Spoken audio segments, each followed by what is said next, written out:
ಇದ್ರು ಇಲ್ಲ ಬರುವಂತ ಡಿಸಿಸ್ ಬ್ಯಾಂಕ್ ಚುನಾವಣೆ ಇದ್ರ ಮೇಲೆ ಡಿಪೆಂಡ್ ಐತೆ ಅನ್ನುವಂಥದ್ದು.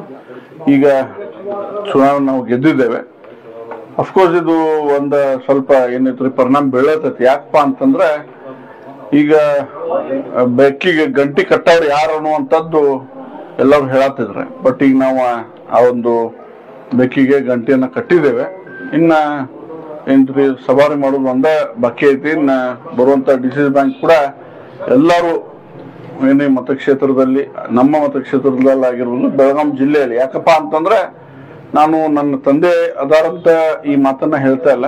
ಯಾಕಂದ್ರೆ DCC ಬ್ಯಾಂಕ್ನ ವ್ಯವಸ್ಥೆ 1999ರಲ್ಲಿ ಏನಿತ್ತು ಅನ್ನುವಂಥದ್ದು ಎಲ್ಲ ಈ ಜಿಲ್ಲೆಯ ಹಿರಿಯರಿಗೆಲ್ಲ ಗೊತ್ತಿದೆ.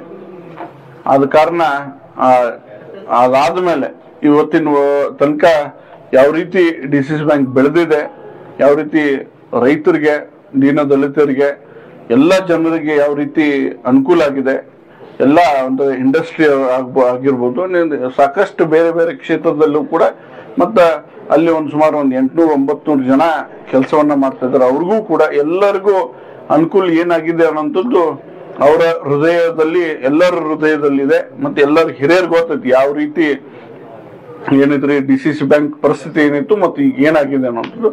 ಆ ಒಂದು ಕೆಲಸ ಕಾರ್ಯ ಆಗಿರ್ಬೋದು, ಆ ಒಂದು ಏನೈತ್ರಿ DCC ಬ್ಯಾಂಕ್ ಅನ್ನ ತಂದು ರೈತರಿಗೆ ಸಾಲ ಮನ್ನಾ, ಬಡ್ಡಿ ಮನ್ನಾ ಅನುಕೂಲ ಆಗಿರ್ಬೋದು, ಟ್ರ್ಯಾಕ್ಟರ್ ಸಾಲಗಳನ್ನ ಕೊಡುವಂತದ್ದಾಗಿರ್ಬೋದು, ಆಮೇಲೆ ಪೈಪ್ಲೈನ್ ಸಾಲಗಳನ್ನ ಕೊಡುವಂತದ್ದಾಗಿರ್ಬೋದು, ಅನೇಕ ಸಂಘಗಳಿಗೆ, ಮಹಿಳಾ ಸಂಘಗಳಿಗೆ 0% ಬಡ್ಡಿ ದರದಲ್ಲಿ ಸಾಲಗಳನ್ನ ಕೊಡುವಂತದ್ದಾಗಿರ್ಬೋದು, ಮತ್ತು ಅನೇಕ ಗ್ರಾಹಕರಿಗೆ ಸಾಲವನ್ನು ಕೊಡುವಂತದ್ದಾಗಿರ್ಬೋದು. ಇಂಥ ಅನೇಕ ಕೆಲಸ ಆಗ್ಲಿ, ಮತ್ತೆ ಅದರದ ವರ್ಷ ಪ್ರಾಫಿಟ್ಸ್, ವರ್ಷ ರಿಕವರಿ ಆಗ್ಲಿ ಜನ ನೋಡಿದ್ದಾರೆ. ಮತ್ತೆ ಜನ ನೋಡಿದಾಗನ ಇವತ್ತಿನ ಮಟ್ಟ ಇಲ್ಲಿ ಮಟ್ಟ ಬೆಳ್ಕೋತ ಬಂದಿದೆ. ಬಹುಶಃ ಇದು ಎಲ್ಲ ಗ್ರೌಂಡ್ಸ್ ಮೇಲೆ ನನಗನ್ಸುತ್ತೆ ಜನ ಮಾನ್ಯ ರಮೇಶ್ ಕತ್ತಿ ಅವರಾಗಿರ್ಬೋದು, ಅವರ ಎಲ್ಲ ಟೀಮ್, ಈಗ ಯಾರ್ಯಾರ ಏನೇನು ಅಂತ ಅನ್ನೋದು ನನಗೂ ಗೊತ್ತಿಲ್ಲ, ಬಟ್ ನಾನು ಟೀಮ್ ಅಂತ ಹೇಳಿಕ್ಕೆ ಇಚ್ಛೆ ಪಡ್ತೇನೆ.